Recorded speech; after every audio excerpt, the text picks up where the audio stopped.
G'day, g'day, g'day. It's Wednesday, Elevate Language, and we're going to reflect on yesterday, strengthen habits. And it was a fascinating walk this morning. Very short walk, but geez, it took a while, almost an hour and a half. So how could it be short? Well, we didn't get very far in distance because we ran into an awesome bloke by the name of Andrew.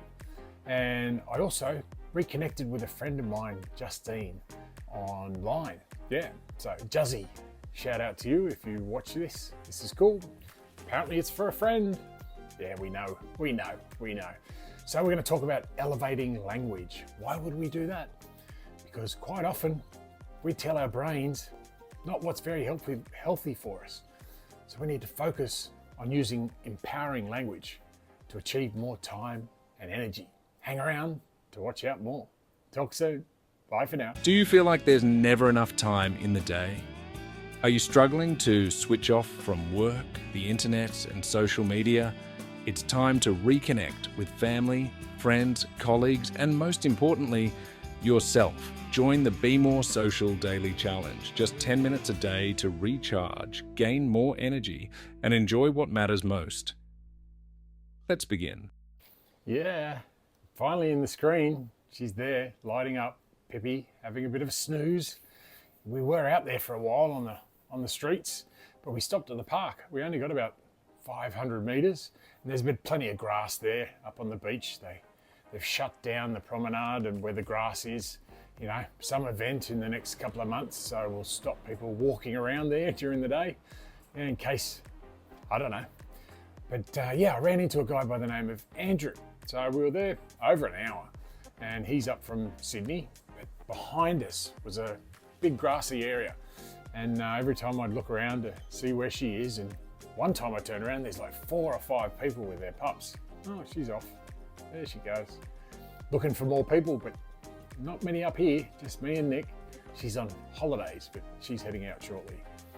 So elevate language. Well, the empowering part about this was some of the other dog owners were letting their dogs off their leash. So that's really cool because they got to play while Andrew and I chatted.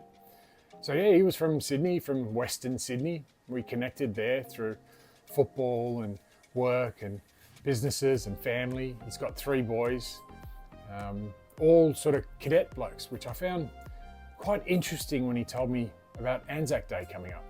And they knew they were going to be up here for Anzac Day, and 2 out of the 3 are cadets, uniformed cadets. I believe they're volunteers. They're still at school, so that would assume they're volunteers. And they wanted to come up in their uniforms. They were really proud to go to the dawn Anzac service. And apparently they got told they're not allowed in because they're from New South Wales.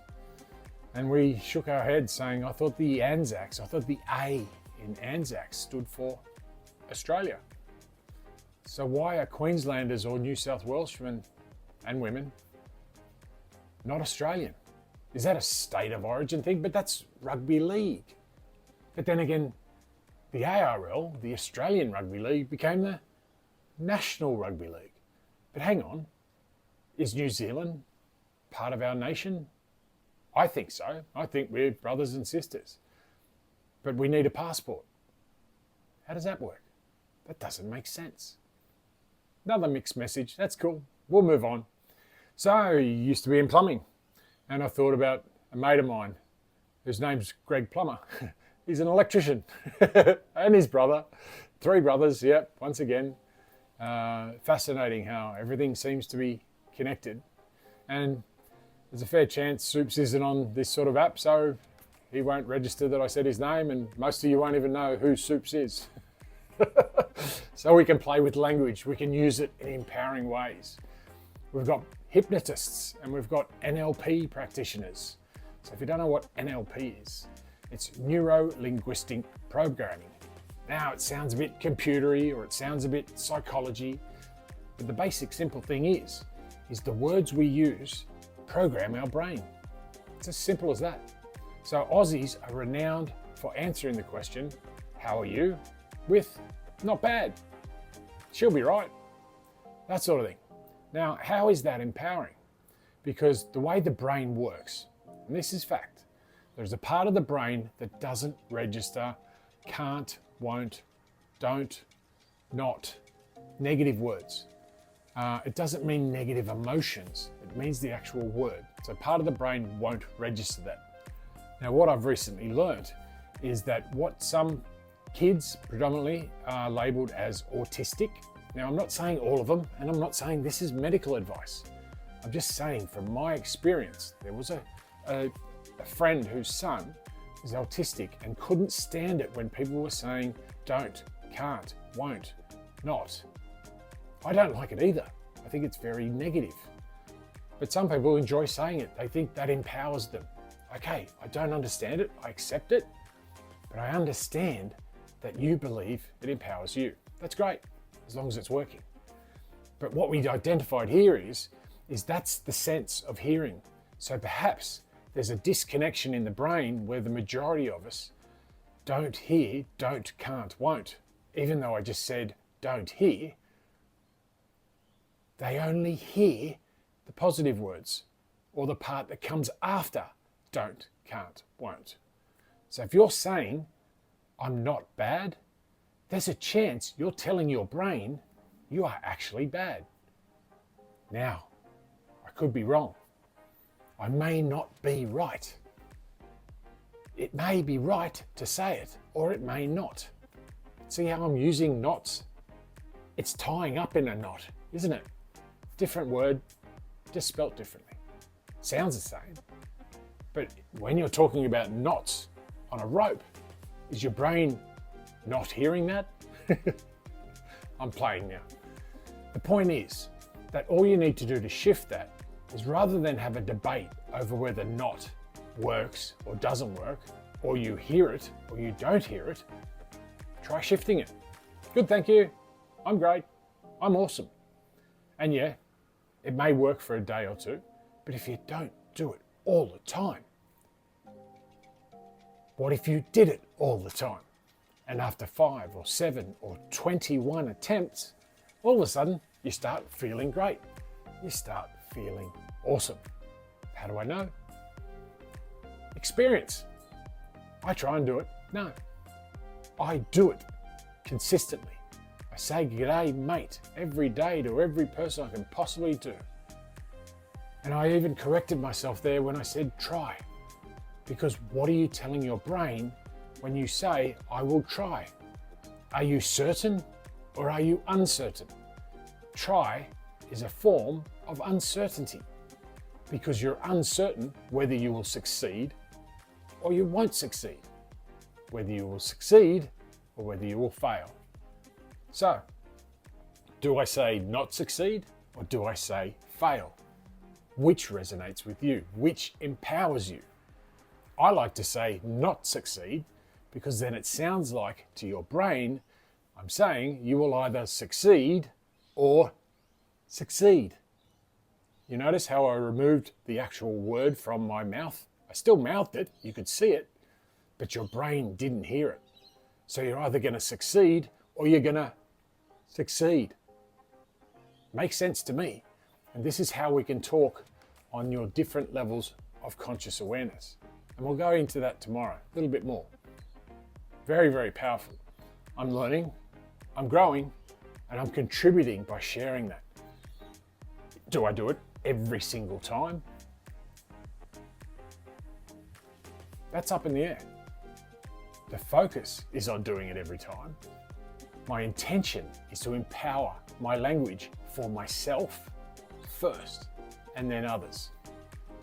Most of us have been on a plane where they say, when you drop down that air thing, put it on yourself first, and then help others. Too many people try and hand it off to someone else, and they forget about me. We need to remember me. And you may be watching and seeing me point at me, but you're hearing me, me, me. Your brain is hearing me, me, me. That's what this tapping is. Have you heard of tapping? It works when you use empowering language.